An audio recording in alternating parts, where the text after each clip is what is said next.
グローバルグリーンスキルズレポート。転職に向けてどんなスキルを身につけていけばいいのでしょうか。未経験でも転職できるんですかと。年収上がるんですかと。グリーンタレントハブ。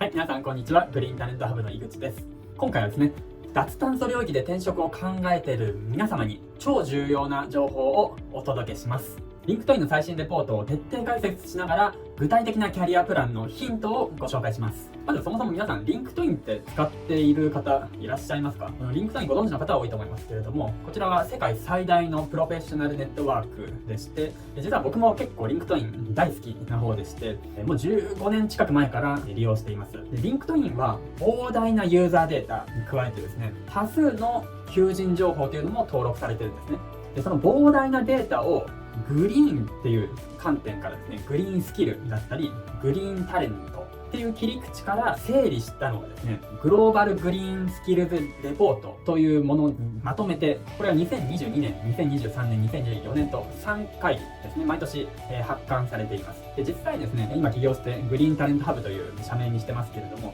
そのグリーンタレントっていう言葉はこのグローバルグリーンスキルズレポートからですね、インスピレーションというか拝借をして社名の一部にしています。ちなみにこのグリーンタレントという日本語に関しては防御のためにですね、商標を取らせてもらってるんですけれども、どんどん広めたいという個人的な思いはあります。リンクトインではこのスキル、膨大なユーザーデータがあると言いましたけれども、249のスキルカテゴリーがあって、合計4万1000以上のスキルが登録されているらしいんですね。でその膨大な情報の中から12カテゴリー、そして1200スキルをグリーンスキルとして分類したみたいなんですね。でじゃあグリーンスキルとは何かというのをですね、リンクトインが定義してます。グリーンスキルというのは気候変動の影響に直接立ち向かうスキルのことというふうに表現しています。リンクトインはグリーンスキル、グリーンジョブ、そしてグリーンタレントという3つのですね、言葉を定義しています。それぞれこちらに記載の通りです。グリーンジョブとは持続可能性を中核とする仕事であり、グリーンスキルの幅広い知識なしには遂行できない仕事。で最後にグリーンタレントとはプロフィールに少なくとも1つのグリーンスキルを記載している、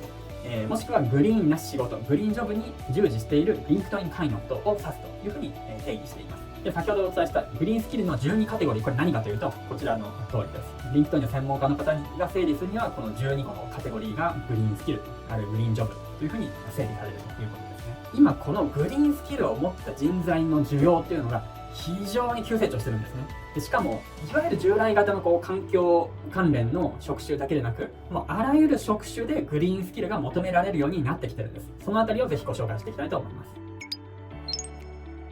まずこの市場全体を見てみましょう。リンクトインはですね、40カ国を調査したんですけれども、残念ながらこれ毎年日本のデータが入っていないんですね。多分データが少なすぎるっていう理由だと思うんですけれども、要するにユーザーが少ないからですね。でこちらのグラフご覧ください。これグリーンタレントの需要を国ごとに分けて捉えてみたグラフですね。2023年が左側、2024年がこの右側の濃い方ですね。これ全体的にやっぱり伸びてますよね。グリーンタレントの需要、採用の需要ですね。需要っていうのは採用ニーズです。で供給っていうのは人材の数ですね。で需要は昨年2023年では 22.4% 増加してます。で供給の方は 12.3% 増加してます。じゃあそれ2024年になったらどうかというと、需要は 11.6% 増加してます。で供給に関しては 5.6% 増加してます。これ両方とも上がってるんですけれども、需要に対して供給がすごい少ないわけですね。いわゆる売り手市場ということですね。じゃあ次のグラフご覧ください。こちらはですね、グリーンタレントの需要と供給がどれぐらい差が開いていくのかという、いわゆる需給ギャップを指し示しています。今2024年ですので、2025年以降はこれ予測値に基づいています。果たしてこんなにギャップが広がるのかという、疑問は正直あるんですけれども、デマンド、これが人材の採用ニーズです。でこの下の濃い方、濃い緑、これが供給ですので人材の数です。なので2050年の段階で見ると、需要が5に対して供給が 2.5 ぐらいですよね。2021年の時と比べて5倍採用ニーズが高まっているにもかかわらず、供給がこのままだと 2.5 倍にしか増えない。なので半分ぐらい人が足りないという、そんな状況なんですね。リンクトインのデータによると、グリーンタレントは今の段階でも仕事を確保する可能性っていうのがそうでない人と比べてはるかに高いと。で具体的には採用市場全体の採用率を 54.6% 上回る水準採用率となっているということみたいですね。グリーンタレントの方が採用されやすいという、そんな状況になっています。でまた景気後退後も比較的安定した採用ニーズがあるということも指摘しています。でまたさらにこういった需給ギャップがどんどん広がっていきますので、キャリアの将来性というのが期待できると。では具体的にどの業界でグリーンタレントの採用ニーズ、需要が高いのかというのを見ていきましょう。こちらの図は業界別のグリーンタレントの需要を示したグラフになります。やっぱり一番高いのはですね、このユーティリティと書いてます。これは 23.1% の求人がグリーンスキルを要求しているというふうに読み取れます。すごくないですか？全体のうちのもう2割以上がグリーンスキルを持ってないといけませんよと、あれ持っててほしいですよというようなジョブディスクリプションになっているということです。ユーティリティってあまり聞き馴染みのない方もいらっしゃると思いますけれども、シンプルに言えばエネルギーということですね。特に電力業界といっても差し支えないと思います。で、具体的にどんなスキルを求めているかということなんですけれども、再生可能エネルギーの運営管理ですとか、送配電網の最適化、そしてエネルギー効率化のコンサルティング、このあたりのグリーンスキルがユーティリティ業界では求められているというふうに指摘しています。で、同様にですね、その次はコンストラクション建設業界ですね。で、こちらでは 20.6% の求人がグリーンスキルを求めているということです。例えばグリーンビルディング設計、省エネ改修プロジェクト管理、環境性能評価、このあたりのグリーンスキルが求められているというふうに言っています。あとはですね、13.2% の求人がグリーンスキルを必要としているのが製造業です。例えばサプライチェーンの脱炭素化、製造プロセスの管理、製造プロセスの効率化、サステナブル製品の開発、こういったグリーンスキルが求められています。あとはですね、テクノロジー産業、テクノロジーインフォメーション&メディアですね。まだ下の方に位置していますけれども、こちらなんと前年比から 60% もグリーンスキルを必要とする求人が増えているというふうに指摘しています。例えばクリーンテック開発、あるいは環境データ分析、そして AI× 気候変動ソリューション、こういったグリーンスキルがテクノロジー業界では求められているということなんですね。でもう少し具体的にですね、それぞれの業界で特に採用が活発な職種というのを見ていきたいと思います。まずエネルギー業界での有望職種ですね。サステナビリティマネージャー、これ年成長率 30% 上がっているということです。あとは風力発電の技術者 24% 上がっています。太陽光発電のコンサルタント、こちら 23% 上がっています。次に建設不動産業界の有望職種、建物性能評価の専門家、エネルギー監査、省エネ改修コンサルタント。製造業での有望職種はサプライチェーンマネージャー、環境安全衛生マネージャー、プロセス改善エンジニア。そして4つ目、テクノロジー産業での有望職種はクリーンテックエンジニア、環境データサイエンティスト、サステナビリティコンサルタントです。では転職に向けてどんなスキルを身につけていけばいいのでしょうか。ここで急成長しているスキルというのが5つリンクトインで挙げられていますので解説していきます。まず1つ目、サステナブル調達。2つ目、環境性の評価。3つ目、環境マネジメント。4つ目、カーボンアカウンティング。そして5つ目、AI と気候変動対策の統合。これらの職種のですね、具体的な業務内容を解説します。まずサステナブル調達。主な業務としてはサプライヤーの環境・社会影響の評価、サプライチェーンの CO2 排出量の計算、そして削減計画の立案、環境認証製品やサービスの調達推進、サプライヤーの環境監査の実施、そしてグリーン調達ガイドラインの策定・運用、こういったものが主な業務になります。具体的な業務のイメージとしては、例えば年間1000社のサプライヤーの環境評価を実施しましたと。で、その評価結果に基づき改善計画を立案してサプライヤーと共同で CO2 の排出量削減を推進しました。こういったものが主な業務の一例になってきます。次に建物の性能評価です。主な業務としては建物のエネルギー消費量の分析、再エネ施策の立案・提案、そして効果の測定、リードなどの環境認証の取得支援、設備の運用改善の提案、そしてZEBと言われるネットゼロエネルギービルの計画策定、こういったものが主な業務になってきます。具体的なイメージとしては既存のオフィスビルの省エネ診断を実施して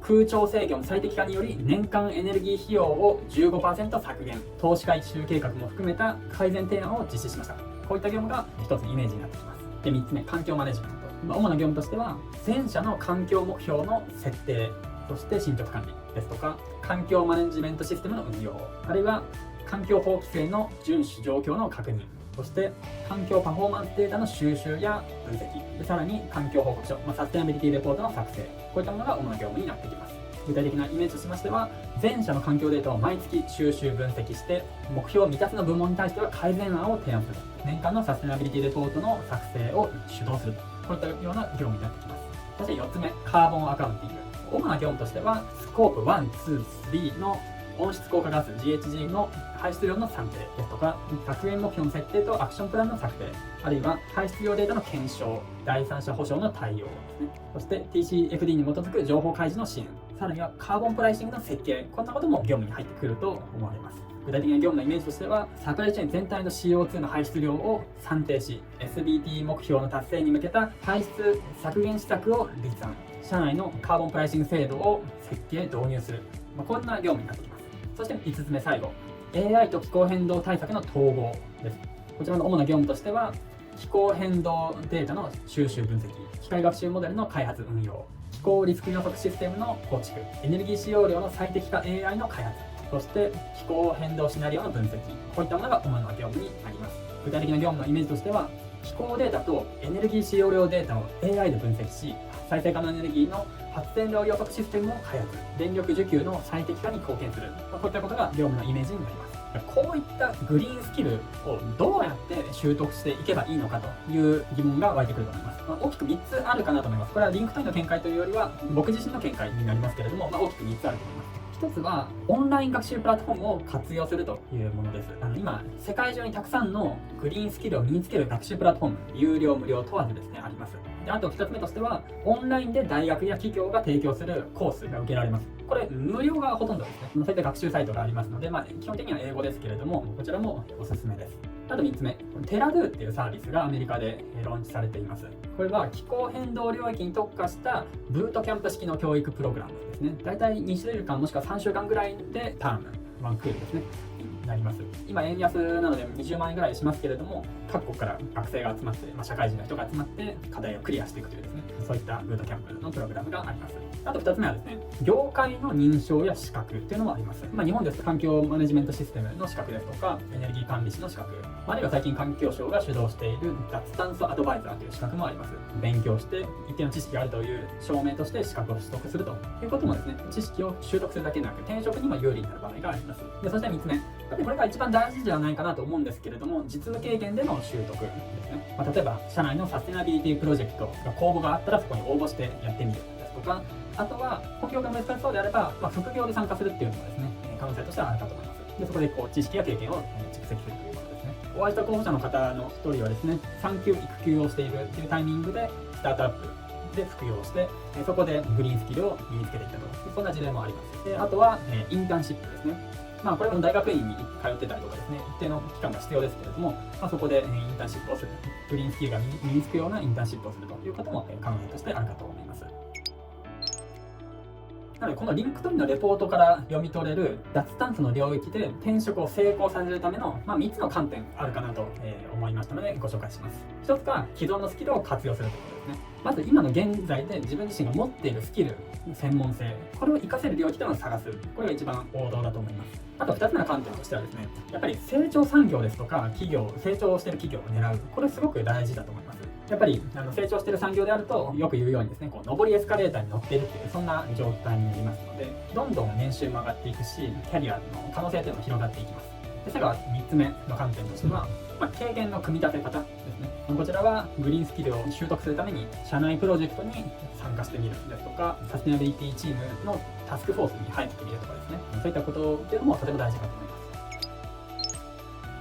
こちらのレポートを踏まえてですね、よくある質問というのを少しまとめてみました。まず1つ目、未経験でも転職できるんですかということです。やっぱり結論から言えば可能です。リンクトインの調査でもですね、実際こういった職種は未経験採用の実績が多いそうなんですね。例えばサステナビリティマネージャー、この職種はもう 32% から 41% が未経験で採用されているそうです。あるいはエネルギー分析の専門家、これ40から 45% が未経験で採用されています。もしくは環境コンサルタント、これ 25% から 30% が未経験で採用されているということです。日本に関してはですね、もうほとんど未経験で OK です。もちろん経験者は歓迎ということで、より有利に選考が進む場合が多いですけれども、十分に採用される可能性があると。で、残りのテクニカルスキル、あるいはグリーンスキルと呼ばれる部分に関しては、入社後に取得してくださいと、そういうことなんですね。あと2つ目、年収上がるんですかと。脱炭素の領域で働いたら、グリーンスキルを身につけたら年収上がるんですかということですけれども、これですね、リンクトインの調査によると、グリーンスキル保有者の方が平均的に年収が高い傾向にあるということが指摘されています。エネルギーマネージャーですとか、サステナビリティディレクター、あるいは環境技術コンサルタントですね。こういったところは特に年収が上がっているというふうに分析されています。じゃあ最後まとめですね。今からできるアクションって何なのかということを最後試験を交えてお伝えします。まずステップ1としては市場を理解するということですね。やっぱりこの脱炭素の領域、非常に変化が激しいです。様々な規制だったり、新しい技術ができて、どんどん日々業界が変わってきています。なので今業界ニュースをチェックするですとか、あるいは企業のサステナビリティレポートを見てみる、読んでみるというのもすごく役立つと思います。あとは求人情報を確認する、リンクトインに登録するでもいいですし、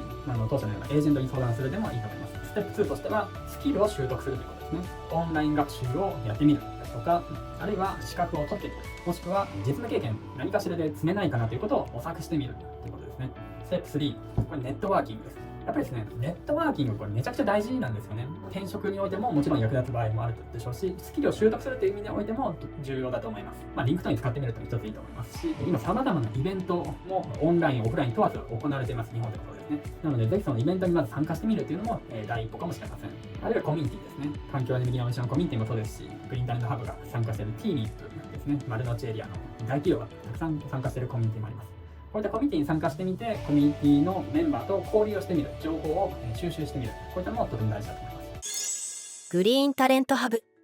いかがでしたでしょうか。今回はリンクトインのグリーンスキルズレポートを踏まえて、どうやったら脱炭素の領域での転職がうまくいくのかといったことのヒントをお伝えいたしました。脱炭素の領域での転職、確かにチャレンジかもしれないです。ただ、この脱炭素の市場は確実に成長しています。今後、カーボンニュートラル2050に向けて確実に市場は成長しますし、そこから比べると今ってまだ入り口に過ぎないんですよね。なので、今がチャンスの時期と言えるのではないでしょうか。この領域で働くことに少しでも関心をお持ちいただいたら、ぜひグリーンタレントハブに無料相談のお問い合わせいただけますと幸いです。チャンネル登録や高評価もお待ちしております。それではまた次回の動画でお会いしましょう。ありがとうございます。